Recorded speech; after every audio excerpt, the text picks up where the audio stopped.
പ്രിയപ്പെട്ട പ്രേക്ഷകരെ, തുടക്കം തന്നെ നമുക്കൊരു ബ്രേക്കിംഗ് വാർത്തയിലേക്ക് പ്രവേശിക്കാം. ADGP RSS കൂടിക്കാഴ്ചയിൽ മുഖ്യമന്ത്രിയുടെ പ്രതികരണത്തിൽ ഭരണമുന്നണിയിൽ അതൃപ്തി പുകയുന്നു എന്നാണ് ഞങ്ങളുടെ തിരുവനന്തപുരം ബ്യൂറോ റിപ്പോർട്ട് ചെയ്യുന്നത്. ADGP വരുത്തിയ രാഷ്ട്രീയ തെറ്റ് മുഖ്യമന്ത്രി അവഗണിക്കുന്നത് ബോധപൂർവമാണെന്ന വികാരത്തിലാണ് CPI. കൂടിക്കാഴ്ച രാഷ്ട്രീയ നയവ്യതിയാനമായാണ് ചൂണ്ടിക്കാട്ടിയതെന്നും രാഷ്ട്രീയ നടപടിയാണ് വേണ്ടതെന്നും CPയിൽ അഭിപ്രായമുണ്ട്. CPI ദേശീയ എക്സിക്യൂട്ടീവിൽ വിഷയം ചർച്ചയാവുകയും ചെയ്യും. മുഖ്യമന്ത്രിയുടെ നിലപാട് ന്യൂനപക്ഷങ്ങളെ അകറ്റുമെന്നും ഘടകകക്ഷികൾക്ക് ആശങ്കയുണ്ട്. വിവരങ്ങളുമായി ശ്രീജിത്ത് നമുക്കൊപ്പം ചേരുന്നു. ശ്രീജിത്ത്, നമ്മുടെ political correspondent. Very good morning Sreejith. Good morning Sreejith, ഇന്ന് നമ്മളുടെ പ്രകാശ് ബാബു എഴുതിയ ലേഖനത്തിൽ പറയുന്നത് പോലെ രാഷ്ട്രീയ നയം അതിൽ നിന്ന് വ്യതിചലിച്ച ഒരു ഉദ്യോഗസ്ഥനെ തന്ത്രപ്രധാനമായൊരു പദവിയിലിരുത്തുന്നത് ശരിയല്ല എന്നതാണ് CPയുടെ ലൈൻ. വേണ്ടത് ഉദ്യോഗസ്ഥ തലത്തിലുള്ള അന്വേഷണമല്ല, രാഷ്ട്രീയ ഇച്ഛാശക്തി പ്രകടിപ്പിച്ചുകൊണ്ടുള്ള രാഷ്ട്രീയ തീരുമാനമാണെന്ന് CPI പറയുമ്പോഴും അതിനെ പൂർണ്ണമായും തള്ളുകയാണ് മുഖ്യമന്ത്രി. പകരം അന്വേഷണ റിപ്പോർട്ട് വരാതെ ഒരാളെയും ഞാൻ മാറ്റില്ല, ആരോപണം ആരുന്നയിച്ചാലും അന്വേഷണം നടത്താതെ മാറ്റില്ല എന്ന നിലപാടിൽ ഉറച്ചു നിൽക്കുമ്പോൾ അത് CPIക്കുള്ള മറുപടിയായി തന്നെ CPI കരുതുന്നു.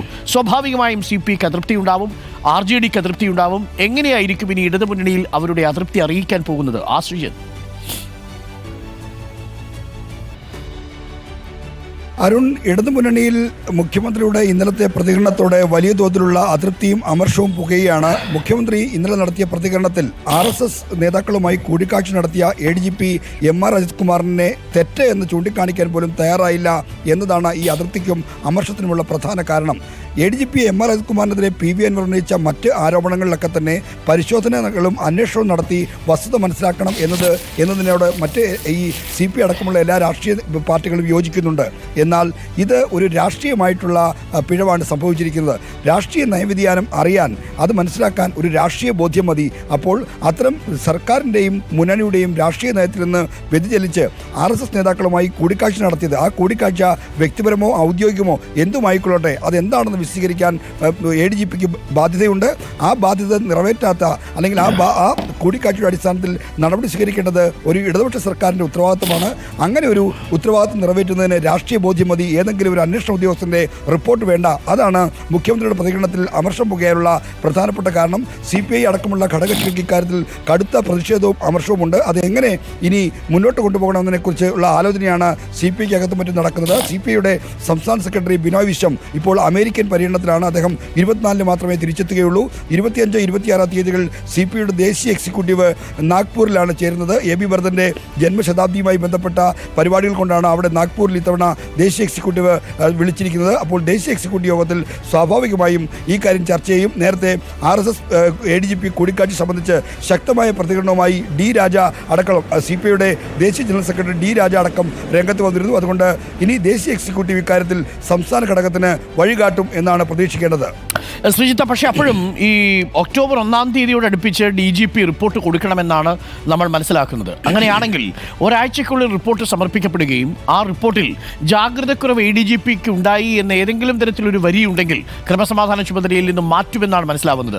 നിലവിലത്തെ സാഹചര്യത്തിൽ CPI പൂർണ്ണമായും തള്ളിക്കൊണ്ട് അന്വേഷണ റിപ്പോർട്ട് വന്നതിന് ശേഷവും ADGP ക്രമസമാധാന ചുമതലയിൽ തന്നെ നിലനിർത്താനുള്ള സാധ്യതയുണ്ടോ? ശ്രീജിത്ത്, എന്താ മനസ്സിലാക്കുന്നത്?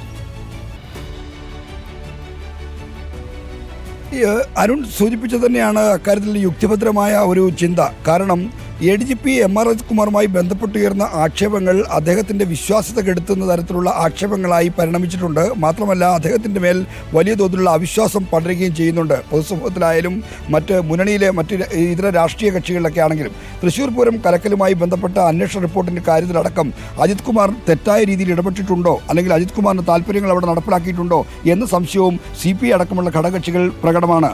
കഴിഞ്ഞ LDF യോഗത്തിൽ, ഈ മാസം 11 നടന്ന LDF യോഗത്തിൽ മുഖ്യമന്ത്രി ഈ അന്വേഷണ റിപ്പോർട്ട് വന്ന ശേഷം നടപടിയെടുക്കുന്നതിനെക്കുറിച്ച് ആലോചിക്കാം എന്ന് പറഞ്ഞപ്പോൾ അതിന് പിന്നാലെ സംസാരിച്ച NCP സംസ്ഥാന അധ്യക്ഷൻ PC ചാക്കോ ഈ പൂരം കലക്കലുമായി ബന്ധപ്പെട്ട കാര്യങ്ങളെ ഗൗരവത്തോടെ കാണണം, അത് സാമുദായിക സൗഹാർദ്ദം അടക്കം തകർക്കുന്ന നടപടികളാണ്, അപ്പോൾ അത്തരം നടപടികളിൽ ജാഗ്രതയോടുള്ള ഇടപെടലുകളാണ് വേണ്ടത് എന്ന കാര്യം ചൂണ്ടിക്കാണിക്കുകയുണ്ടായി. അപ്പോൾ ഈ പൂരം കലക്കലുമായി ബന്ധപ്പെട്ട അടക്കമുള്ള കാര്യങ്ങളിൽ കുറ്റകരമായ അനാസ്ഥയോ അല്ലെങ്കിൽ മറ്റെന്തെങ്കിലും തരത്തിലുള്ള പിഴവുകളോ MR അജിത് കുമാറിനുണ്ട് എന്ന വികാരം ഭരണമുന്നണിയിൽ തന്നെ ശക്തമാണ്. അതുകൊണ്ട് ഈ ഒരു മാസം, അതായത് സെപ്റ്റംബർ 1 മുതൽ മുതൽ ഒക്ടോബർ 1 വരെയുള്ള 1 മാസക്കാലമാണ് സംസ്ഥാന പോലീസ് മേധാവിക്ക് ഈ PV അൻവർ ഉന്നയിച്ച ആക്ഷേപങ്ങളെ പറ്റിയുള്ള പരിശോധനയ്ക്ക് നൽകിയിരിക്കുന്ന സമയം. ആ സമയം ഒക്ടോബർ 1 പൂർത്തിയാകുമ്പോൾ ആ റിപ്പോർട്ട് വരുമ്പോൾ അരുൺ സൂചിപ്പിച്ച പോലെ ഈ ADGPക്ക് പൂർണ്ണമായും ഈ അന്വേഷണത്തിൻ്റെ ദിശ ഏത് നിലയ്ക്കാണ് പോകുന്നത് എന്നതിനെപ്പറ്റി ഒരു മാർഗ്ഗദർശനം ഇന്നലെ മുഖ്യമന്ത്രിയുടെ വാർത്താ സമ്മേളനത്തിലൂടെ അന്വേഷണ ഉദ്യോഗസ്ഥർക്ക് നൽകിയിട്ടുണ്ട്, പരോക്ഷമായിട്ടെങ്കിലും. കാരണം P ശശിക്ക് മാതൃകാപരമായി പ്രവർത്തിക്കുന്നു, MR രാജ്കുമാറിനെ രാഷ്ട്രീയ ദൗത്യം ഏൽപ്പിച്ചിട്ടില്ല തുടങ്ങിയ കാര്യങ്ങൾ മുഖ്യമന്ത്രി പ്രഖ്യാപിക്കുമ്പോൾ അത് ഒരു തരത്തിൽ അന്വേഷണ ഉദ്യോഗസ്ഥർക്കുള്ള സന്ദേശമായി കൂടി വായിക്കപ്പെടുകയാണ്. അതുകൊണ്ട് തന്നെ എന്തെങ്കിലും ചെറിയ ജാഗ്രത കുറവ് ചൂണ്ടിക്കാണിച്ച് MR രാജ്കുമാറിനെ ക്രമസമാധാന ചുമതലയിൽ നിന്ന് മാറ്റാൻ തന്നെയാണ് സാധ്യത, പ്രത്യേകിച്ചും ഈ വിവാദങ്ങളുടെ പശ്ചാത്തലത്തിൽ.